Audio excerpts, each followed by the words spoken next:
বিশ্বনবী সাল্লাল্লাহু আলাইহি ওয়াসাল্লাম ইতিমকে ভালোবাসতেন, গরিবকে মহব্বত করতেন, কারণ আমার নবী ইতিম ছিলেন, আমার নবী গরিব ছিলেন। এই গরিবেরা, এই দিনের তোমরা বড় কষ্ট নিব না, কারণ আমার নবী ইতিম ছিল, আমার নবী গরিব ছিল। গরিব হওয়া মানুষের নয়।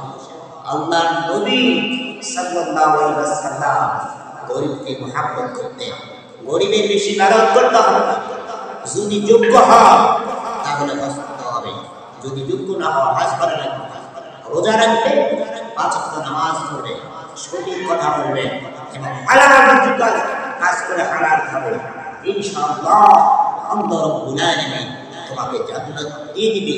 কারণ আমার নবী গরিব ছিলেন, গরিবের জন্য সে সদা ব্যাকুল ছিলেন।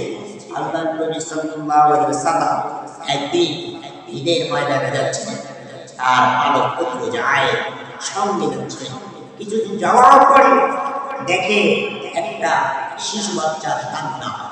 বিশ্বনবী বললেন, যায় আমার সাহাবীরা একটু দাঁড়া, পাশে আসে চেটে বলছে আজকে ঈদের দিন। ঈদের দিন তো কোনো ঠান্ডার কথা ছিল না, আজকে তো আনন্দের দিন, বাচ্চা কেন কাঁদবে? আল্লাহ নবী সাল্লাল্লাহু আলাইহি ওয়াসাল্লাম বাচ্চার কাছে চলে গেলেন, বললেন, বাবা তুমি কান্না করো কেন? তখন বাচ্চা বললেন, আমি আপনাদের কাছে কিচ্ছু বলবো না, কারণ আমার মা বলেছে দুনিয়ার সমস্ত লোকের কাছে যদি তোমার ব্যথার কথা বলে, সমস্ত মানুষ এই ব্যথা বুঝবে না।